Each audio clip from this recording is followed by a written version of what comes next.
No primeiro tópico que a gente viu em didática, a breve história das formas de ensinar, ela vai falar sobre como era o ensino durante a Idade Média, moderna e contemporânea.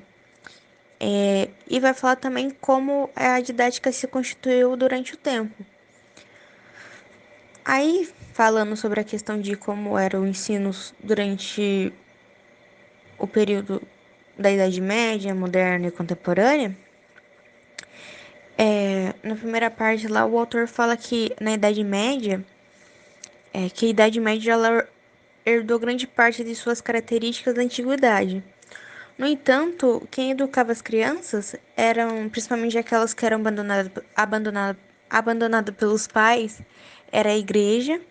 E quando ela não conseguia atender todas as crianças da cidade, essa educação ficava por conta das corporações, que eram tipo associações de pessoas que exerciam algumas profissões, como por exemplo artesãos e sapateiros. E eles eles ensinavam ofícios para as crianças. Seria mais ou menos uma escola técnica que tem hoje em dia. Essa formação durante mais ou menos. Essa formação ela tipo durava mais ou menos de 2 a 12 anos. E quando o aluno se formava, ele se associava a essa corporação.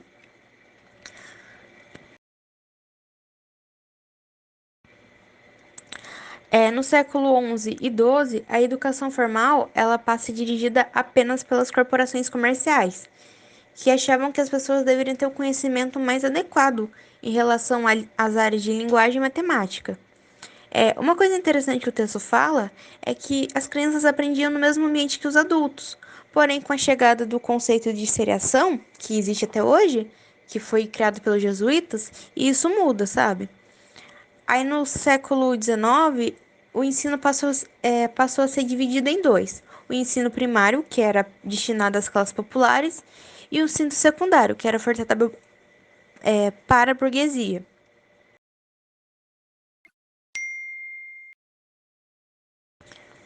Já na idade contemporânea, a educação é vista como a melhor forma de garantir o desenvolvimento. Assim, a escola contemporânea possui algumas características.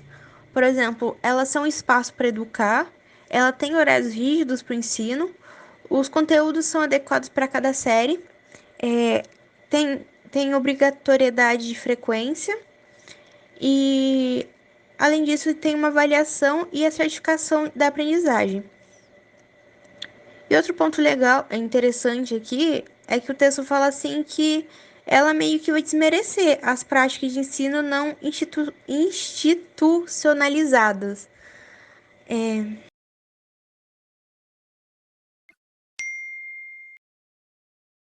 Uma coisa interessante que o texto fala é que as práticas de hoje, tipo, a maneira de ensinar de hoje, ela tem raízes em métodos de ensino bem antigos. No entanto, os pesquisadores de educação nem sempre se dedicaram a estudar esses métodos. E a didática vai surgir através do Herbert, eu acho que se pronuncia assim, que vai tentar desenvolver um método de ensino que atendesse todas as pessoas. E durante esse processo de pesquisa desse intelectual, ele vai notar que o processo de ensino é distinto do processo de aprendizagem. Logo, o Herbert é considerado o criador da didática por buscar entender como atos instrucionais podem levar à aprendizagem. E no segundo tópico vai falar sobre as teorias de aprendizagem, e que seriam correntes filosóficas que presumem a forma que o conhecimento se estabelece nas pessoas. E é dividido em três linhas: o inatismo, que acredita que o conhecimento é uma herança genética, e assim o processo educativo seria uma maneira de desenvolver essas características que já nascem com a pessoa. Aí a segunda linha seria o empirismo, que acredita que as pessoas nascem sem nenhum conhecimento e logo, por meio do acúmulo de informações, as pessoas seriam capazes de adquirir conhecimento. E o último e a última linha seria o construtivismo, que acredita que o conhecimento é fruto de estímulos e respostas, ou seja, O conhecimento é orientado por relações estabelecidas entre as pessoas com o ambiente. No entanto, as correntes, elas não são os caminhos utilizados para garantir que o outro aprenda, ou seja, elas não seriam os métodos de ensino.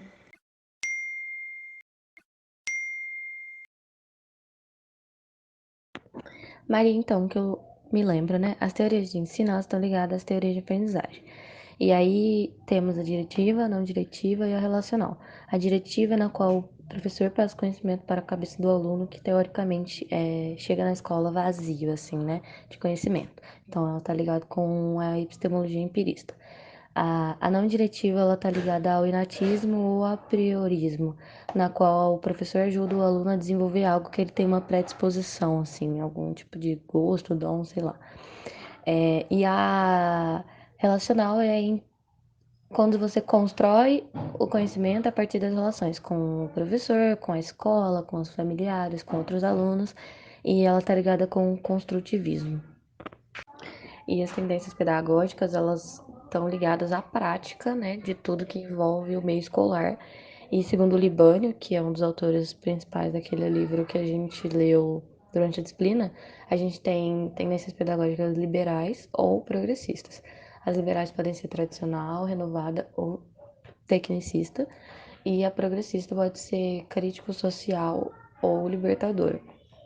E aí, falando só dos blocos grandes, né, de diferença, a liberal ela tem a ver com uma manutenção do modelo de sociedade vigente, então ela trabalha para que os alunos estejam se preparando para desempenhar papéis já pré-estabelecidos. E a progressista tem a ver com levar o aluno a construção de um conhecimento que o torne apto para mudar a realidade que ele está inserido. Então, seja a crítica social quanto a libertadora, elas lidam com a transformação e não com a conformidade com o status quo da sociedade. E aí, por isso, elas consideram a realidade do educando na hora de promover o processo de ensino-aprendizagem.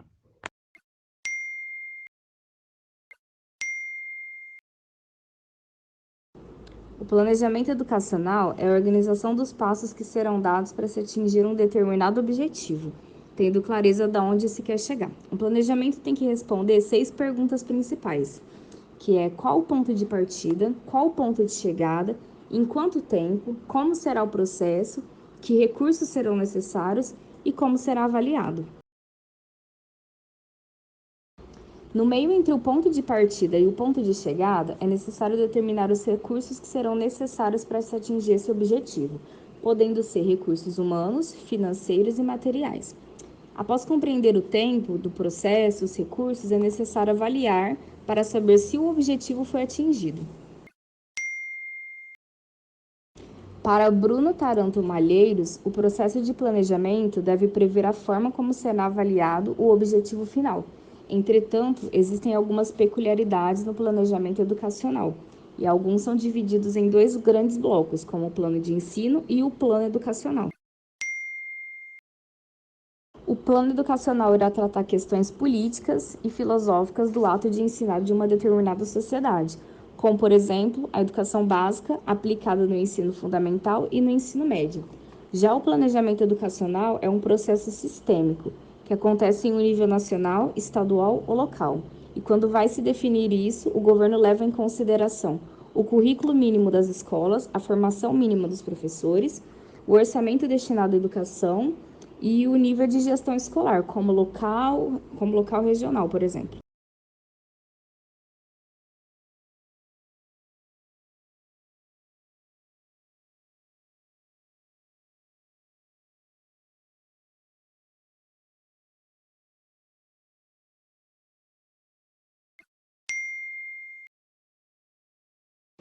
As etapas do planejamento de ensino é o detalhamento das atividades que o professor irá realizar dentro da sala de aula para atingir os objetivos educacionais propostos. E para isso, o professor precisa ter em mente 4 elementos: os objetivos que devem ser atingidos, os conteúdos que serão trabalhados, os métodos que serão utilizados e o espaço que estará disponível. levando em consideração também que o plano de ensino é construído em 4 partes: diagnóstico, a construção do plano, a execução do plano e a avaliação do plano para saber se o objetivo definido foi atingido. O plano de ensino também precisa ter 4 componentes básicos: os objetivos, os conteúdos, os procedimentos e os recursos. Lembrando que um bom plano de ensino precisa ser coerente, ter continuidade, objetividade e precisão.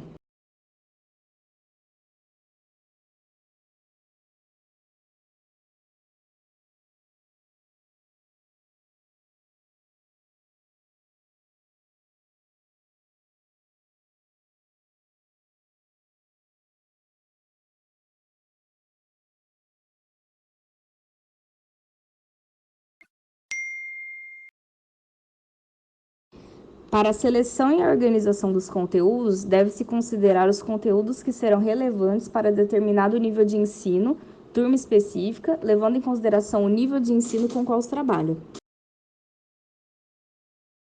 E os conteúdos são a base para uma manifestação prática de um conhecimento, sendo divididos em conhecimentos, habilidades e atitudes. E a escola que é responsável pela formação integral dos alunos, sendo divididas em áreas cognitivas, afetivas e psicomotora. E para definir esses conteúdos é necessário levar em conta os conhecimentos, como ortografia, pontuação, habilidades, como reflexão sobre a língua, adequação, revisão, e atitudes, como interesse na leitura e interesse na escrita.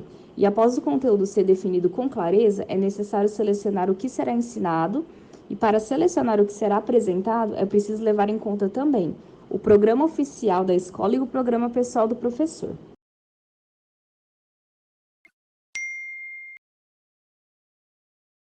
E para Pilete, ele considera 6 critérios para selecionar os conteúdos: a validade, a significação, utilidade, possibilidade de elaboração pessoal, viabilidade e flexibilidade.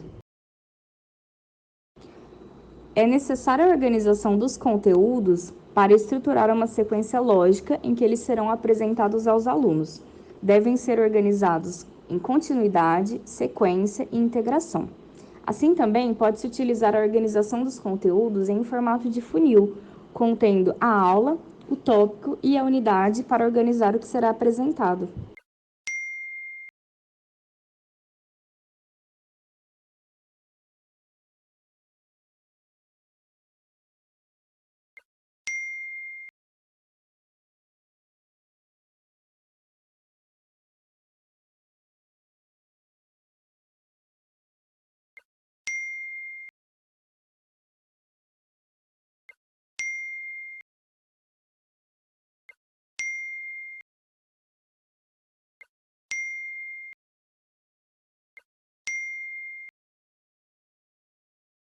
Oi, meninas, eu vou tentar resumir, a questão dos métodos de ensino, das metodologias de aprendizagem, e vamos dar um outro áudio sobre avaliação. Em geral, os métodos de ensino, né, eles são os procedimentos utilizados pelo professor para dar a aula. E aí, os que a gente viu nas aulas sobre isso, primeiro foi os métodos de ensino mais tradicionais, né?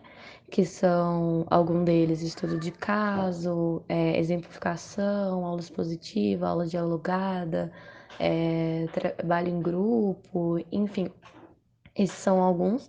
E aí, as metodologias ativas de aprendizagem são outro modelo, né, de método, de procedimento, que está interessado na participação ativa do aluno durante a aula. Então, as metodologias ativas, elas podem ser, chuva de ideias, sala de aula invertida, gamificação da sala de aula. E aí, o principal que eu acho que a gente percebeu é que, assim, os métodos de ensino, eles são muitos, né? Então, dá para talvez ter mais de um numa aula só e tal. Mas é importante que o professor planeje bem a aula para que também não fique muita coisa que não vai dar tempo de fazer.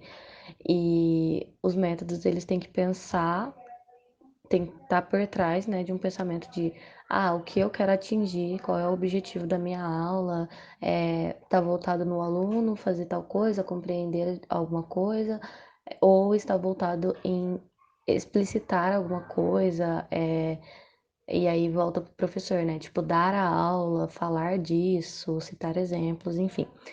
E as metodologias ativas, elas têm que estar sempre pautadas numa questão, que vai fazer com que os alunos fiquem intrigados e vão atrás para tentar resolver de acordo com a proposta da sala de aula, seja ela essas que eu já citei ou alguma outra metodologia ativa, e vai fazer, talvez, né, com que o aluno fique mais entretido com aquele conteúdo daquela aula e dê mais atenção, fique mais focado, enfim.